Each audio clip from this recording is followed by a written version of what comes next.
Жители Луденского, Балского и Александрского краев получили желтое предупреждение о вероятной угрозе воздушному пространству в 9:20 утра. Сразу были подняты в воздух истребители НАТО. После в 9:40 было объявлено оранжевое предупреждение в Резекненском и Луденском краях. Дрон был сбит в 10:05.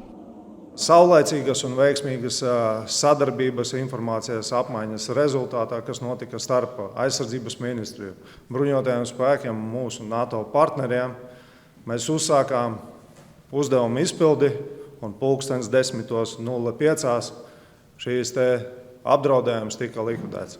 Drons satriekts. После уничтожения дрона в Натуинской волости утреннюю угрозу в Резекненском, Луденском, Алуксненском и Балском краях отменили, но позже снова объявили новые предупреждения.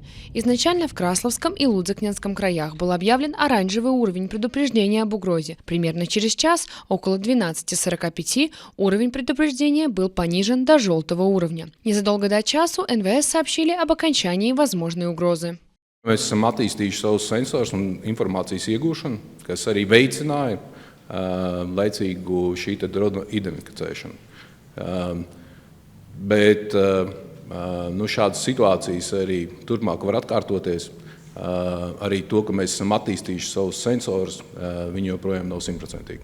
Решение об уничтожении дрона приняло командование НАТО. Обломки дрона искали недалеко от села Роговка в Наутинской волости. Однако на пресс-конференции председатель Национальных вооруженных сил Каспар Здановский заявил, что дрон был сбит над Берзгальской волостью.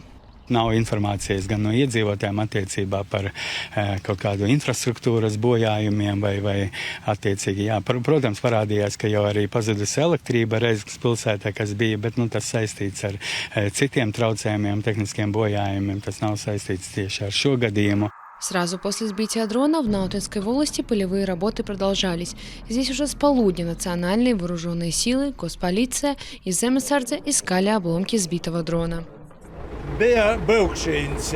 Es braucu traktorā, domāju, ka man aizmugurī presē rīpa sprogā. Pazaskatījos uz skortībā, i tūlāk iebraušas mojos, redzēju, ka iznīcina to. Kādas sajūtas? Mēs te dzīvojam, uzatrauktīs nav par ko. I braukt taža nav kur. Kur mēs liktīs pamestos, nav varianti. Вот apmēram starpā augšā tikai es dzirdēju sprādziens bija, ja потом дома. Okei, mākoņas. Spokojna savā, dabā ēmu i babak. Labi, ka nekur neizskarta viss sātas nekāda cilvēka. Man tie zemē tažā NATO stūpojas ar. Man sajūta bija, ka līškas bija burtiski virs mūsu mājas.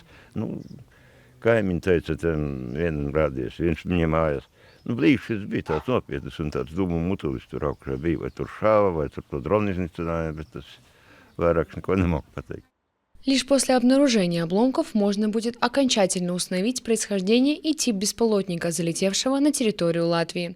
Екатерина Жидрянко, Линда Спундуня, Беатриса Бориса, Лаурис Эглунекс, ЛСМ.